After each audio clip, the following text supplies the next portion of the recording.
อ่ะทีมนี้นะครับเล่นเป็นทีมไฟคือแบบทีมไฟนะครับมันเหมาะกันที่สุดเลยสำหรับแบบนี้เพราะว่านี่ตัวนี้ก็แช่เป็นวงนะครับเก่งเหมือนกันสเกอุสแล้วก็ให้หงไฟเนี่ยคอยสกิลรวบนะครับเข้ามาเนาะคือเมตานี้โคตรไกลนะครับเพราะว่าตัวละครนี้มันเป็นเมตาช่วงหลังๆโดยเฉพาะเลยเนาะที่ผมปั้นมาเนี่ย คลิปนี้ถ้าผมมาช้าไปต้องขออภัยไว้ล่วงหน้าเลยนะคุณผู้ชมสำหรับคนที่สุ่มกาชาสุ่มตัวไหนดีผู้เล่นเริ่มต้นใหม่ควรเลือกยังไงเดี๋ยวเราไปดูกันเลยดีกว่า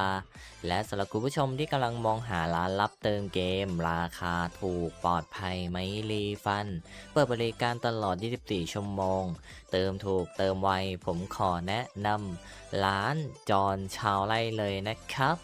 สำหรับวันนี้นะครับทางตัวเกมได้มีอัปเดตตู้รีเทิร์นเนี่ยพร้อมกับตัวละครทั้งหมดนะครับที่มีเลยทีนี้หลายๆคนเนี่ยอาจจะคิดยากแล้วนะครับว่าจะต้องเลือกตัวไหนดีอย่างผู้เล่นใหม่เราควรจะเลือกตัวอะไรมาปั้นดีเดี๋ยวคลิปเนี้ยผมนะครับก็จะมาแนะนำและอธิบายนะครับว่าทำไมเราถึงต้องเลือกตัวนั้นๆในตรงนี้ผมบอกไว้ก่อนเลยว่า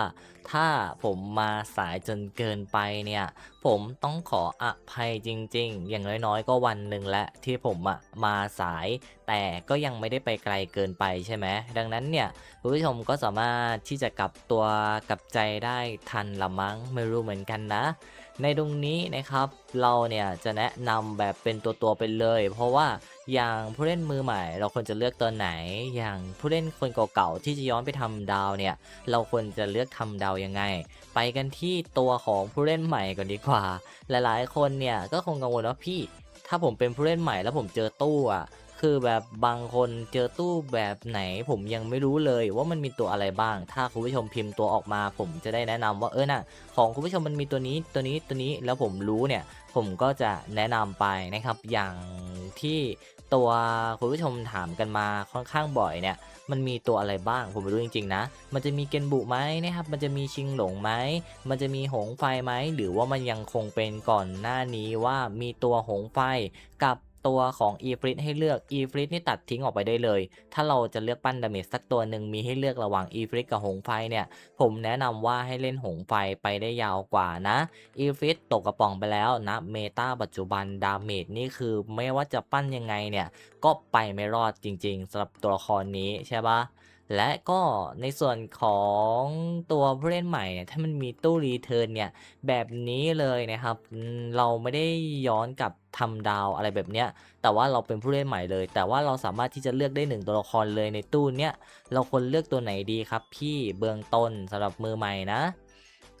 ในตรงนี้นะครับผมเนี่ยก็จะมีตัวละครแนะนำคุณผู้ชมนะครับอยู่ไม่กี่ตัวสำหรับผู้เล่นใหม่อันนี้ถามว่าจะต้องเล่นในส่วนของมังกรตัวไหนเนี่ย ผมคงไม่ถามลึกขนาดนั้นนะเพราะว่าเราจะแนะนำเป็นตัวไปเลยสำหรับในผู้เล่นใหม่นะครับที่แบบมันมีตู้รีเทิร์นแบบนี้เลยเนี่ยคุณผู้ชมสามารถที่จะเลือกปั้นตัวได้สักตัวหนึ่งก็จะแนะนำนะฮะว่าปั้นตัวเกนบุเถอะเป็นทั้งแท้งเป็นทั้งดาเมจนะครับถามว่าต้องมีตัวอวยให้มันไหมไม่ต้องมีตัวอวยให้มันเนี่ยมันก็สามารถที่จะเล่นได้แล้วนะถ้าให้ผมแนะนำระหว่างตัวดาเมจตัวอื่นไม่แนะนำหรอพี่คือแบบอย่างพวกหงไฟอะไรแบบเนี้ย คือพี่ไม่แนะนำใช่ไหมทำไมต้องไปเกน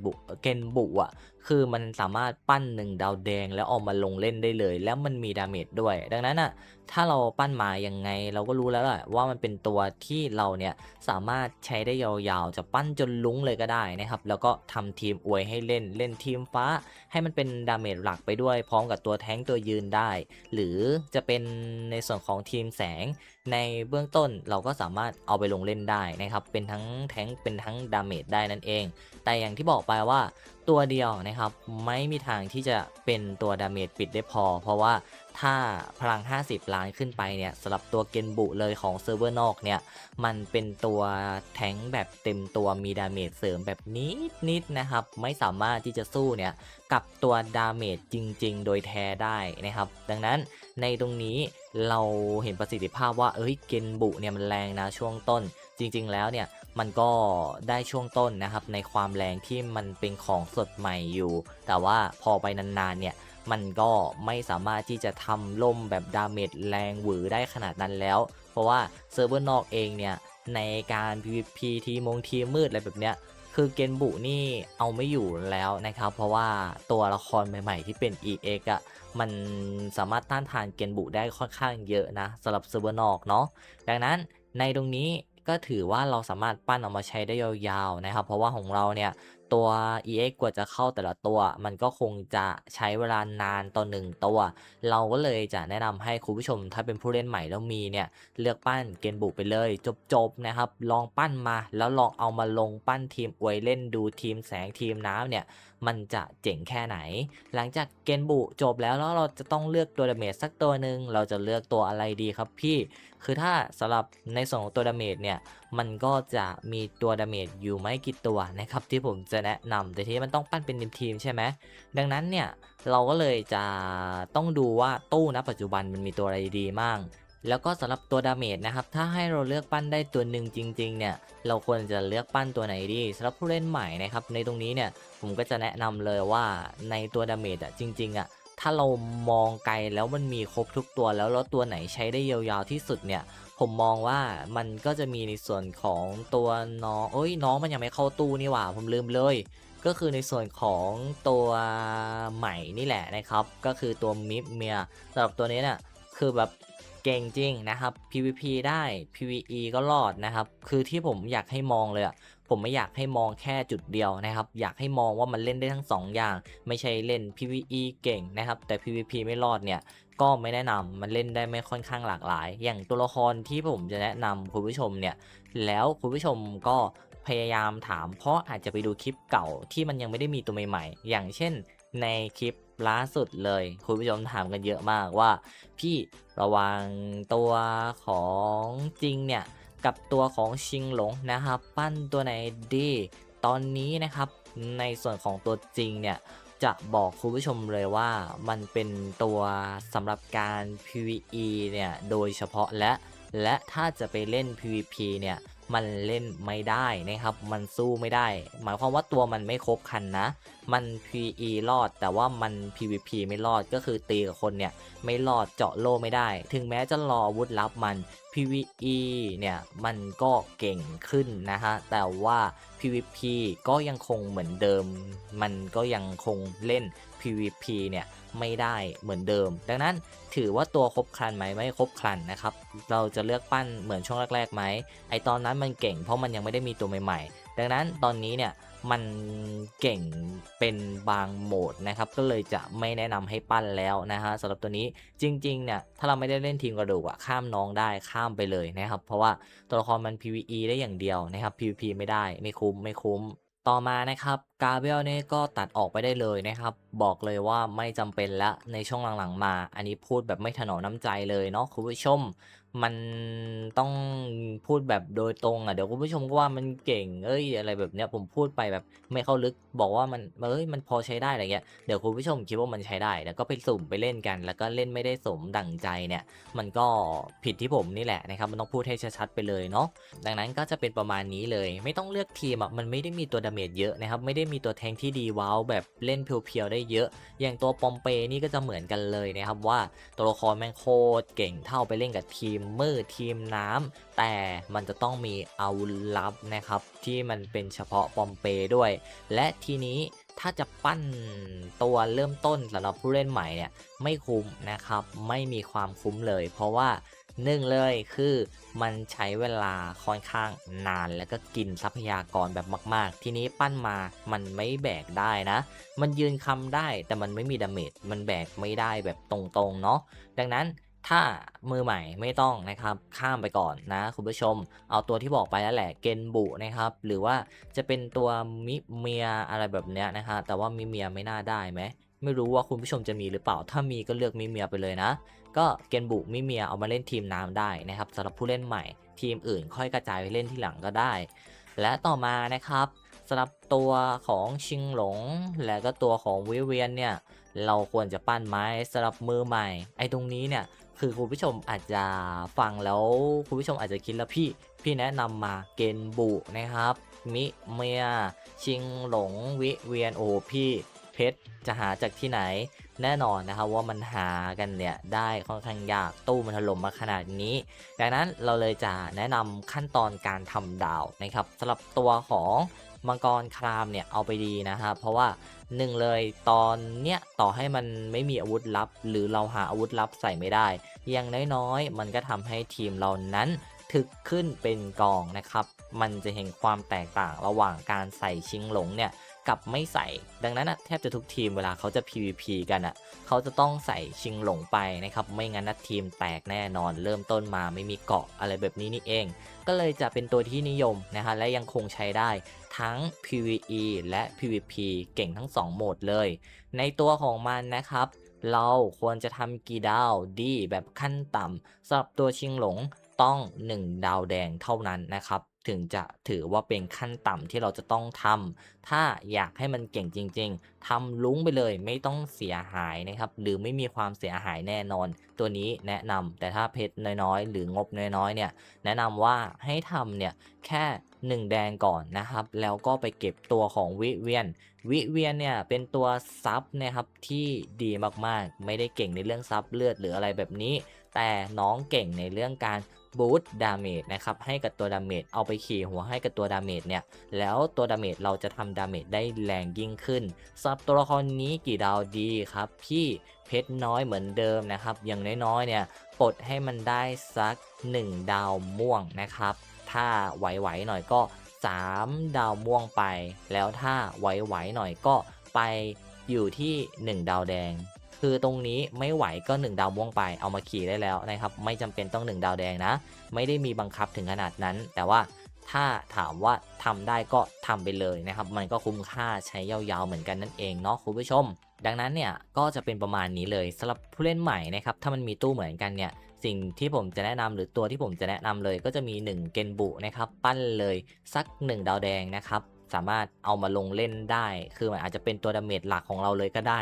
และก็จะมีตัวของมิเมียที่มันต้องดาวลุงว่ะมันจึงจะเก่งนะถ้าถามว่าตัวดาเมจสายโจมตีระยะไกลเนี่ยที่เก่งที่สุดในตอนนี้ก็คงจะเป็นตัวของมิเมียแน่ๆแต่ถ้าเราอดใจรอได้เนี่ยมันจะมีตัวของฮิเมโกะเนี่ยใกล้จะเข้าละลัดตู้มานะครับไม่ต้องสุ่มมิเมียก็ได้เฮ้ยผมแม่งลืมตัวฮิเมโกะไปเลยอ่ะคือแบบจะบอกว่าไม่ต้องสุ่มตัวของมิเมียแล้วนะครับเอาแค่ตัวเกนบุพอ1ดาวแดงแล้วก็ไปเอาในส่วนของตัวละครที่มันเป็นตัวชิงหลงนะครับวิเวียน3ตัวนี้สำหรับมือใหม่แค่เนี้ยก็เล่นสบายละคือแบบเอาชิงหลงไปเติมโล่ให้กับตัวเกนบุเนี่ยเกนบุก็ทำดาเมจได้แบบเยอะมากๆละแถมเอาตัวของวิเวียนไปขี่หัวเกนบุอีกเนี่ยบอกเลยนะครับว่าดาเมจเบิ่มๆ3ตัวนี้คอมโบทีมหนึ่งได้แล้วนะครับพูดง่ายๆเลยเนาะดังนั้นสำหรับผู้เล่นใหม่นะครับถ้ามี3ตัวนี้พยายามปั้นตามที่ผมบอกก่อนนะก็คือเกนบุเนี่ย1ดาวแดงนะครับชิงหลง1ดาวแดงวิเวียนนะครับจะเป็น1ดาวม่วง3ดาวม่วง1ดาวแดงก็ได้หมดเลยที่เหลือเราค่อยไปกวาดล้างเศษหรือค่อยหาเอามาทำดาวเพิ่มทีหลังได้นั่นเองคุณผู้ชมนี่แหละแนะนำกันแบบง่ายๆเข้าใจแบบง่ายๆเลยนะครับสำหรับมือใหม่แล้วก็มาต่อกันด้วยสำหรับผู้เล่นเก่านะครับคลิปนี้ยาวบอกไม่รู้แต่มันต้องมีข้อมูลที่แน่นพอสำหรับผู้เล่นเก่านะครับตัวละครบางตัวละครเราเนี่ยมันยังไม่ลุ้งเราจะต้องทำตัวไหนให้ลุ้งดีวะพี่คือแบบของผมมีชิงหลงยังไม่ลุ้งนะแล้วก็มีตัววิเวียนยังไม่ลุ้งนะคือแล้วจะมีพวกปอมเปเนี่ยที่พี่บอกว่ามันเก่งหรือว่าเราไปดูทีมของเซิร์ฟเวอร์นอกที่เขาเล่น50ล้าน60ล้านเนี่ยแล้วก็ใส่ตัวปอมเปกันเนี่ยคือเราก็ยังแบบไม่ได้ทำเลยเราจะเลือกทำยังไงดีในตัวละครที่ต้องมีย้อนหลังเนี่ยมีตัวอะไรบ้างคือผมจะบอกเลยว่าสำหรับตัวเกนบูเนี่ยต้องลุ้งแล้วทุกคนต้องลุ้งนะครับสำหรับตัวนี้ถึงแม้ว่าในอนาคตเนี่ยมันอาจจะเป็นดาเมจหวังผลไม่ได้เพราะว่าแน่นอนนะครับว่าณปัจจุบันเนี่ยคนที่มีค่าพลังแต่ระดับประมาณสัก20ล้านนะครับ25ล้านอะไรแบบนี้ขึ้นไปเขาจะเริ่มรู้แล้วนะว่าต่อให้เราจะบูทให้ตัวเกนบุขนาดไหนเนี่ยมันไม่สามารถสู้ดาเมจกับตัวพวกมิเมียได้เลยนะครับบอกเลยว่าบูทเต็มจัดเต็มเนี่ยถ้าแบบยิงระยะยาวกับยืนไปด้วยกันระยะยาวตัวเกนบุยังไงก็ทำสู้ตัวดาเมจที่มันเป็นตัวดาเมจแบบเพียวๆไม่ได้อยู่แล้วนั่นเองเนาะดังนั้นนะครับในตัวเกนบุเนี่ย เรายังใช้ได้อยู่และมันก็ยังสามารถยืนได้นะถึงแม้ดาเมจมันจะลดลงไปหรือว่ามันจะไม่ได้หวังผลอย่างตอนค่าพลังน้อยๆของเราเนี่ยมันก็ยังคงยืนได้ก็ทำให้ลุ้งไปเลยนะครับสำหรับผู้เล่นเก่านะที่ยังไม่ลุ้งให้ได้เลยเด้อไม่ต้องกลัวว่าจะไม่ได้ใช้นะต่อมานะครับก็จะเป็นในส่วนของตัวมังกรครามเนี่ยผู้เล่นเก่าที่ยังไม่ลุ้งคือแบบตัวละครมันเก่าแล้วเราจะต้องทำไหมพี่ทำนะครับตัวละครตัวของมังกรครามหรือชิงหลงเนี่ยมันสามารถเอาไปเล่น PVP ได้ PVE ได้เก่งทั้ง2โหมดหรือแม้กระทั่งนะครับเราเนี่ยไม่เล่นมังกรกระดูกไม่เล่นมังกรน้ำเราก็สามารถเอาชิงหลงเนี่ยไปเติมทีมแสงก็ได้เอาไปเติมทีมอื่นๆเนี่ยก็สามารถเอาไปเติมได้เพราะมันสามารถเพิ่มโลได้หมดเลยนะครับมันเห็นประสิทธิภาพที่ดีและสูงยิ่งณปัจจุบันมันมีอาวุธลับด้วยตัวมันเนี่ยยิ่งเก่งขึ้นเลยนะครับมีบูสต์ดาเมจให้ทีมด้วยดังนั้นตัวละครมันนี่คงจะหลุดเมตาได้ยากมากๆนะก็ทำให้ลุ้งเหมือนกันแล้วพอมันมีอาวุธลับปุ๊บเราก็ไปได้ทำเนี่ยให้มันขึ้นเทพตัวจริงขั้น3ไปเลยนะครับเพราะว่ามันถือว่าเป็นจุดสูงสุดของมันแล้วนั่นเองคุณผู้ชมต่อมานะครับก็จะเป็นตัววิเวียนสำหรับผู้เล่นเก่าที่ไม่มีเลยหรือว่าผู้เล่นเก่านะครับที่ยังทำดาวไม่ลุ้งเราต้องลุ้งไหมต้องเทพตัวจริงขั้น3เหมือนเดิมเลยเพราะว่าตัวละครมันก็ยังคงเป็นตัวซับที่บูสต์ดาเมจได้เก่งเหมือนเดิมนะครับและยังคงใช้ได้แบบระยะยาวๆดังนั้นตัวละครมันนะครับมีอาวุธลับด้วยก็เลยจะต้องทำให้ปลดเทพตัวจริงขั้น3นั่นเองคุณผู้ชมนี่ตัวนี้มี3ตัวนะครับพยายามไล่เก็บกันเน้นๆเลยเกนบุนะครับวิเวียนชิงหลงเนี่ยคือแบบมีโอกาสทำได้ทำเลยและตัวที่ต้องปลดเทพตัวจริงขั้น3เนี่ยมันจะมีตัวของวิเวียนกับตัวของชิงหลงเพราะมีอาวุธลับมาแล้วนั่นเองเนาะดังนั้นในตัวเกนบุเนี่ยไม่ต้องรีบนะครับแต่ว่าเอาแค่ลุ้งแล้วตัวที่มันต้องขึ้นเทพตัวจริงอ่ะตัวไหนที่มีอาวุธลับเราไปขึ้นตัวนั้นก่อนนั่นเองคุณผู้ชมและตัวอื่นๆล่ะสำหรับผู้เล่นเก่านะครับมีตัวอะไรสำคัญบ้างไหมปอมเปสำคัญหรือเปล่าถ้ามีเพชรก็เก็บได้นะครับเพราะว่ามันสำคัญจริงๆสำหรับปอมเปเนี่ยในอนาคตนะครับทีมมืดเนี่ยเขาจะนิยมแบบว่าปั้นเป็นทีมหลักๆกันเลยอะไรแบบเนี้ยคือแบบเอามางัดกับซุดอะไรอย่างเงี้ยพอได้อยู่นะครับเพราะว่าไม่งั้นเนี่ยคือแบบเมตาซุดนะครองโลกไปเลยนะครับทีนี้ทีมที่จะสามารถพอฟัดพอเหวี่ยงได้อะก็จะเป็นทีมของปอมเปนี่แหละคุณผู้ชมซึ่งก็จะเป็นทีมมืดแต่ณปัจจุบันคนไม่เล่นหรอกนะครับทีมมืดแต่เชื่อผมดิน้อยคนมากที่จะเล่นทีมมืดเพราะว่าตัวละครที่อวยทีมมืดเนี่ยยังไม่ได้เข้ามาไม่ว่าจะเป็นสายเวทซีนั้นหนาเนี่ยยังไม่ได้เข้ามาเลยและก็จะไม่มีวี่แววเลยในตอนนี้นะครับเพราะว่าตู้ต่อไปเนี่ยน่าจะเป็นนักยิงไหมเห็นทางเกมเนี่ยมีประกาศออกมาแล้วเนาะตอนนี้ก็เลยอาจจะเอามาลงทีมเล่นกับทีมอื่นได้นิดๆหน่อยๆนะครับอาจจะไม่ได้เยอะมากต่อเมื่อเราทำทีมมืดได้สมบูรณ์แล้วตัวละครมันถึงจะแบบว่าว้าวจนทีมขาดไม่ได้นั่นเองเนาะก็พิจารณาเอาละกันส่วนตัวอื่นๆนะครับไม่แนะนำแล้วกราเวลนี่ก็คือแบบถ้ายังไม่ได้ทำก็ถือว่ารอดไปนะครับถ้าทำมาก็ปล่อยมันไปนะครับเหมือนกับตัวอีฟริกนั่นแหละคุณผู้ชมไร้ประโยชน์นะฮะช่วงหลังๆคือจะบอกว่าไร้ประโยชน์ก็ไม่เชิงแต่ว่าทีมแสงแม่งตัวโคตรเยอะแล้วอะคุณผู้ชมคิดว่าเราจะเอาลงไปยืนให้มันลกที่อีกไหมล่ะบอกเลยผมไม่เอาลงไปยืนให้ลกที่แน่นอนคุณผู้ชมแล้วก็จริงนะครับได้แค่ PVE PVP ไม่รอดนี่ก็ไม่ครบเหมือนกันนะครับถือว่าปั้นมาใช้ได้ไม่เต็มประสิทธิภาพถึงแม้เราจะเล่นทีมกระดูกก็ตามเนาะแล้วก็ตัวของชิบิโมนะครับตัวละครนี้ถ้าเล่นทีมกระดูกต้องมีนะครับต้อง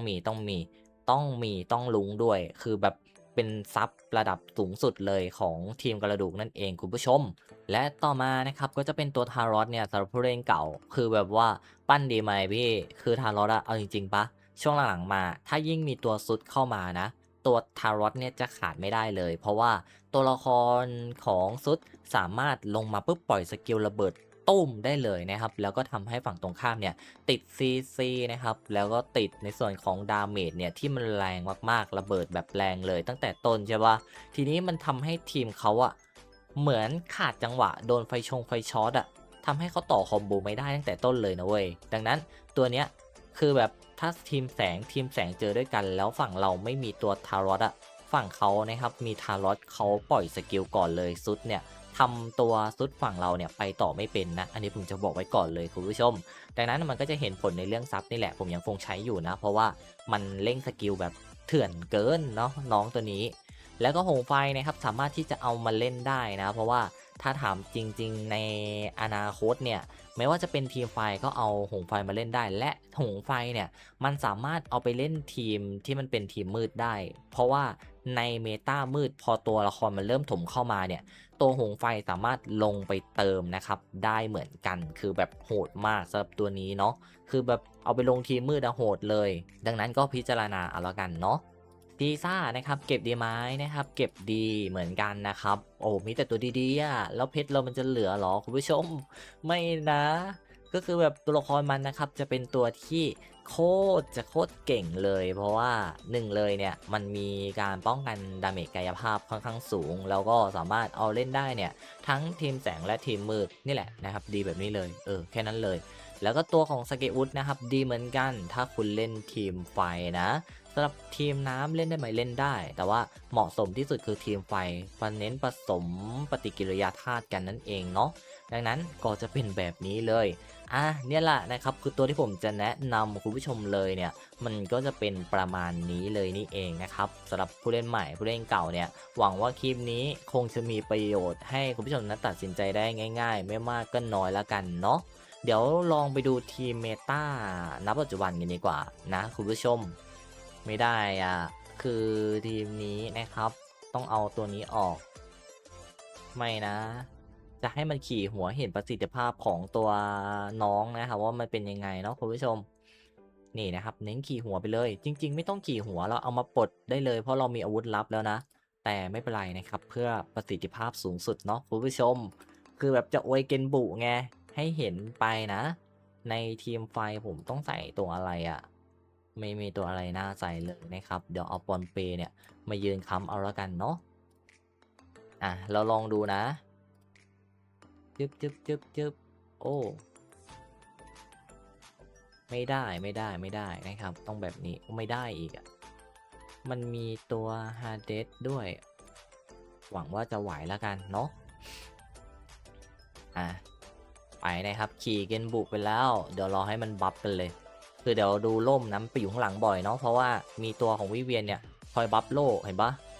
เนี่ยนะฮะถ้าเราเจอด่านบางๆหรือค่าพลังไล่ๆเลี่ยกันอะตัวของเกนบุอะมันจะยังใช้ได้ค่อนข้างดีแต่เราอวยให้มันไงคือแบบลองไม่อวยดูดิมันก็มันพอได้แหละนะครับถ้าช่วงหลังๆก็ต้องถามแบบนี้แต่อันเนี้ยผมเจอมอนไม่เก่งมากนะครับก็เลยแบบนี่แล้วดูดาเมจอ่ะดาเมจใกล้ๆไล่ๆเลี่ยๆกันเลยนะแล้วจะให้ดูอีกรอบหนึ่งนะครับในระหว่างที่เรานั้นไปอวยตัวของมิเมีย ก็เล่นได้เหมือนกันนะไม่ได้ต่างกันอะไรขนาดนั้นเนาะคุณผู้ชมในรอบนี้นะครับเดี๋ยวเราโอยเป็นตัวของมิเมียบ้างอื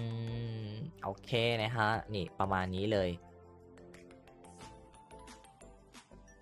จึ๊บจริงๆไอตัวเนี้ยมันต้องเอาไว้กลางแล้วก็ต้องใส่แต่ให้มันนะฮะแต่ว่าตัวแต่ผมอะช่องไม่พอใส่เนาะเดี๋ยวค่อยรอปลดนะครับเดี๋ยวมาใส่เอาทีหลังแล้วกันไม่ได้งั้นก็เป็นแบบนี้โอเค ทีนี้มันก็จะไปขี่น้องมิเมียแล้วนะคุณผู้ชมจึกไปนะครับ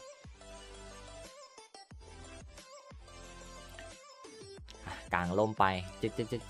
คือถ้ามันโดนหมู่เยอะๆอะนับว่าเก่งมากแต่เวลามันเจอดาเมจแบบว่าตัวแท้งเยอะๆดาเมจไม่พอปิดนะสำหรับทีมแสงเลยนะครับต้องมีตัวปิดดาเมจแบบดาเมจเดียวๆแรงๆเนาะแล้วก็เจอตัวฮิลนะมีเกนบุนะครับเอาฮิลไม่อยู่แน่ถ้าเจอด่านบอสอะดังนั้นมีตัวดาเมจเดี่ยวก็สามารถที่จะเวยได้เหมือนเดิมนะคุณผู้ชม แรงมากนะครับโอ้โหอันติโคตรแรงอ่ะดูดิ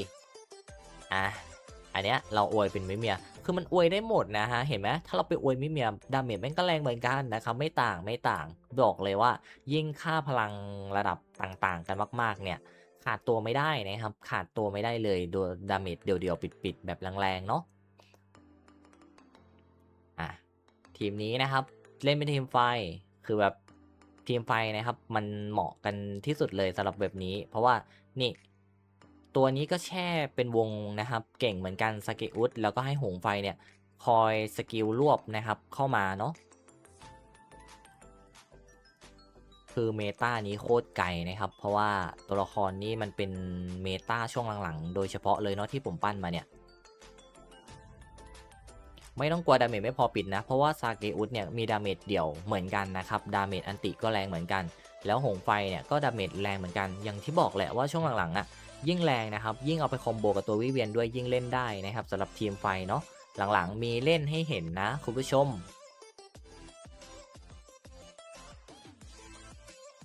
โหโคตรแรงนะครับเห็นไหม แต่เราต้องพยายามดูทีมอวยไว้ให้ด้วยเนี่ยผสมปฏิกิริยาธาตุแต่มันถึงจะแรงอะไรแบบนี้นี่เองเนาะอ่ะนี่นะครับก็จะเป็นแบบนี้เลยดูปอมเปนะฮะดูปอมเปที่มันยังไม่ได้แบบว่าเป็นเทพตัวจริงขั้น3เลยนะดูมันฮีลเลือดตัวเองสิคุณผู้ชมแล้วดูที่มันรับดิจริงๆมันรับได้มากกว่านี้นะเลือดมันแทบไม่กระดิกอะ่ะดังนั้นนะครับบอกเลยว่าปอมเปอะเก่งมากแล้วถ้ายิ่งไปอยู่ทีมมืดนะครับในเมตาหลังๆเนี่ยเอาไปหวดกับทีมแสงอะปอมเปนี่ยืนแบบค้ำสบายมากเลยตอนเทพตัวจริงขั้น3นั่นเองเนาะอ่ะดังนั้นนะครับก็จะเป็นประมาณนี้ละกันคุณผู้ชมเราก็มาเล่นรีวิวให้แบบคร่าวๆด้วยเนาะคือแบบผมกะจะไม่ทำคลิปแล้วเชียวนะแต่ว่าหลายๆคนนะมีคอมเมนต์ว่าเฮ้ยพี่ไม่แนะนำตู้ปั้นยังไงดีผมต้องปั้นยังไงอะไรยังไงเนี่ยก็เลยแบบมางั้นก็มาทำให้ละกันเนาะ อ่ะสำหรับคลิปนี้นะครับคงไม่ได้มีอะไรไปมากกว่านี้แล้วก็คงจะต้องขอตัวลาคุณผู้ชมไปก่อนแล้วสวัสดีครับ